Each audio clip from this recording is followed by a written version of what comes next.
सलमान। देखिए, मुझे ओवैसी साहब की हिपोक्रेसी पे हैरानगी होती है कि जब भी इलेक्शन आते हैं उनको एक विक्टिम के घर जाने की याद आती है। दिल्ली दंगे हुए, कई मुसलमान मरे, ओवैसी साहब तो किसी घर में नहीं गए क्योंकि वहां दिल्ली में उस वक्त इलेक्शन नहीं था। कश्मीर में किलिंग्स होती हैं, ओवैसी साहब कभी नहीं गए क्योंकि वहां इलेक्शन नहीं है। और यूपी में इलेक्शन है और आज ये इलेक्शन का माहौल है। हमने डिमांड की है कि इसकी प्रोब होनी चाहिए और आरोपी को सख्त से सख्त सजा होनी चाहिए जो भी मासूम का कत्ल हुआ है। और उसके फादर का स्टेटमेंट आया, ऑन रिकॉर्ड है, इन्वेस्टिगेशन होनी चाहिए। ओवैसी साहब अगर मुसलमानों के हमदर्द हैं, वो तो बाहर से डिग्री करके आए हैं, बैरिस्टर हैं, वो कोर्ट में उसका केस लड़े और अपने वकालत करें। मुसलमानों के नाम पे जो सियासत जो वो जा नहीं रही हैं। देखिए, प्रियंका गांधी धर्म के बेसिस पे नहीं, प्रियंका गांधी वहां भी जाती है जहां किसान मरता है, प्रियंका गांधी वहां भी जाती है जहां हमारे सैनिक शहीद होता है, चाहे मुसलमान हो या सिख हो। हम ये नहीं देखते कि वो बच्ची जिसका बलात्कार हुआ है वो हिंदू है, मुसलमान है या सिख है। हम कभी भी मजहब को बीच में नहीं लाते, चाहे कोई भी विक्टिम की बात हो, चाहे उसमें सैनिक शहीद हो, चाहे कोई सिविलियन पठान। और दूसरी बात, हमें दिखावे के लिए नहीं जाना है, उनके नाम पे वोट नहीं बटोरना है, हमें वोट नहीं बटोरना है। सलमान साहब रुकिए, धर्म देकर नहीं जाते हैं अभी हम कभी नहीं बोलते। अच्छा, अभी मुझे बोलने दीजिए सलमान साहब, मेरा टर्न है, जरा मुझे बोलने दीजिए। हम कहते हैं कि देश का नागरिक जो है विक्टिम है, उसको इंसाफ मिलना चाहिए। देश का नागरिक, समझ आया आपको वारिस भाई? समझ आया अब आपको? मजहब नहीं आना चाहिए। अभी सलमान साहब ने बात कही कि असद ओवैसी साहब वहां नहीं गए, वहां गए इलेक्शन के टाइम पे, यहाँ गए। तो मैं सलमान निजामी साहब आपके इतने बड़े चैनल के माध्यम से तमाम देश को बताना चाह रहा हूं, आपको ही बोल देता हूं।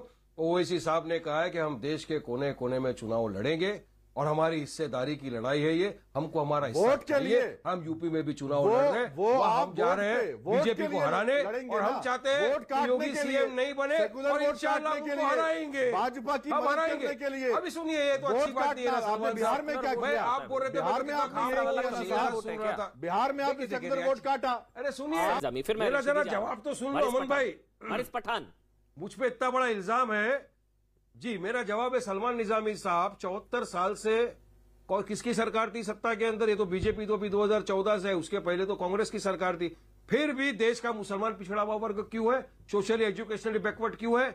आप कैसे पिछड़ा हुआ है? आपने उसको आगे ही नहीं बढ़ने दिया। आपको 19% मुसलमान का वोट चाहिए, हैदराबाद का मुसलमान पिछड़ा हुआ है, करना नहीं है हिंदुस्तान का मुसलमान। अरे हैदराबाद में चलिए मेरे साथ, मैं आपको प्लेन में लेके चलूंगा, मैं टिकट निकालूंगा, आप देखिए हैदराबाद में मुसलमान जो है आप बोल नहीं रहे क्योंकि आपको पता है इलेक्शन में पार्टिसिपेट हो रहा है, बोलने के लिए मुसलमान जो है आगे बढ़ रहा है, देश को आगे बढ़ा रहा है। सिर्फ आपने मुसलमानों को, कुछ अरे नहीं, मुझे मालूम है, बताइए, जवाब दीजिए ना। मालूम है आपने हैदराबाद में मुसलमान बेकसूर मुसलमानों को जेल में डाला, हैदराबाद चलिए, हमें मालूम है आपका। आपने क्यों नहीं बीजेपी कांग्रेस के राज्य में तो यूएपीए लगा, आपके खिलाफ क्यों नहीं कोई केस होता? आप पे ईडी क्यों नहीं जाती? आप पे इनकम टैक्स क्यों नहीं होता? क्योंकि आप बीजेपी की मदद करते हैं। आप पे ईडी क्यों नहीं होती? आप पे इनकम टैक्स की रेड क्यों नहीं होती? आपने कितनी हैदराबाद में लैंड ग्रैबिंग के केस आप पे, क्यों नहीं आप पे कार्रवाई होती? क्योंकि आप बीजेपी की मदद करते हैं, क्योंकि आप बीजेपी की मदद करते हैं। आप बीजेपी की बी टीम बन के मुसलमानों को बेवकूफ बना रहे हैं, डिवाइड कर रहे हैं, मुसलमानों को डिवाइड कर रहे हैं, मुसलमानों के बीच में फिरका बना रहे हैं। आपकी वजह से यूएपीए और बीजेपी को मदद करने के लिए वजह मुसलमानों को अलग करना चाहते हैं। और हिंदू और मुसलमान जो है देश का एक खूबसूरत गुलाब है, उसको कोई ना भाजपा ना एमआईएम अलग कर सकती है। शिकायत सबसे ज्यादा आपसे ही है कि 70 साल सरकार रहने के बावजूद, तुष्टीकरण करने के बावजूद वो नहीं हो पाया। जो ओवैसी साहब दावा कर रहे हैं वो कर देंगे।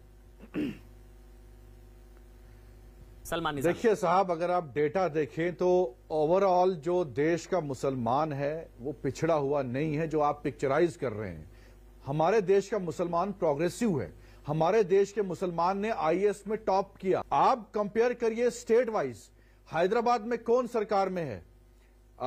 टीआरएस है, उनको सपोर्ट कौन कर रही है? एमआईएम कर रही है।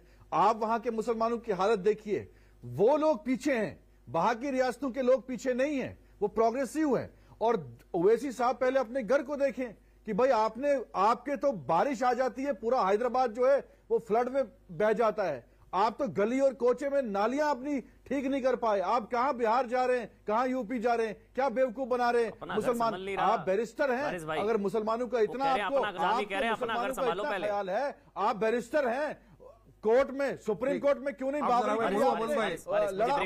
बैरिस्टर हैं, आप मुसलमानों को बेवकूफ बना रहे हैं, क्या फायदा? वारिस पठान आप बोलिए, वो कह रहे हैं अपना घर संभालो पहले। पता है मैं क्या बोलने वाला हूँ, सुनिए। आप बैरिस्टर हैं, कोर्ट में लड़िए। अब ये बात कर रहे इतनी सारी ना, पे बैठ के और सुनो, पब्लिक रैलियों में भाषण देने से अमन भाई पहले आप सुन लो। बाबरी, मेरा ये मानना है, हम हमारी आने वाली नस्लों तक बताएंगे, आपकी बयानों की वजह से देश का मुसलमान सफर कर रहा है। उनको मालूम है आपने बिहार में क्या किया। मैं तो आपने बिहार में बीजेपी की सपोर्ट की, शहीद की गई हमारी आपने बाबरी खुलेआम ये के साथ सपोर्ट किया बैठे और हर जहां शर्म करो, कमजोर है वहां आप उनकी मदद इनका कर रहे हैं। वॉल्यूम कम करो। आज IITs किसने बनाई? अरे किस दुनिया में हो सर? हमारे पे इल्जाम लगाने की बात कर रहे हो। एम्स किसने बनाया? अब बोलिए। फ्लाईओवर्स किसने बनाए देश में? 70 सालों में इतना कुछ हुआ पूरे देश में, तो वो किसने बनाया? कहां की बात कर रहे हो आप? वो पूरी दुनिया को मालूम है कि कांग्रेस ने क्या। दिल्ली एयरपोर्ट पे आप जब लैंड करते हैं तो शक्ल आपको दिखती होगी। किसने बनाया? वो कांग्रेस ने बनाया ना। कितने डैम्स बने पूरे मुल्क में, कितनी बिजली जनरेट हो रही है, कहां कहां काम हो रहे हैं, आप बताइए क्या कर रहे हैं? आप तो नाली तक नहीं बनाए। मैंने आपको ये कहा, मैं तो गिनवाऊंगा आपको, आप तो नाली तक नहीं बनाए। हमारी वजह से बीजेपी मैंने कहा हमने एम, सलमान साहब सुनिए ना, इल्जाम नहीं लगाना बिना तथ्य के, बिना हमने एम्स बनाए, हमने IITs बनाए। आप तो एक नाली भी नहीं बना सके। ले जाना चाहता हूँ। अरे देखिए नालियों की हालत वहां। चलिए, अरे बारिश आती है, 10 मिनट बारिश आती है, पूरा हैदराबाद डूब जाता है। आज भी सोशली नाली नहीं बना पाए अपने हैदराबाद में।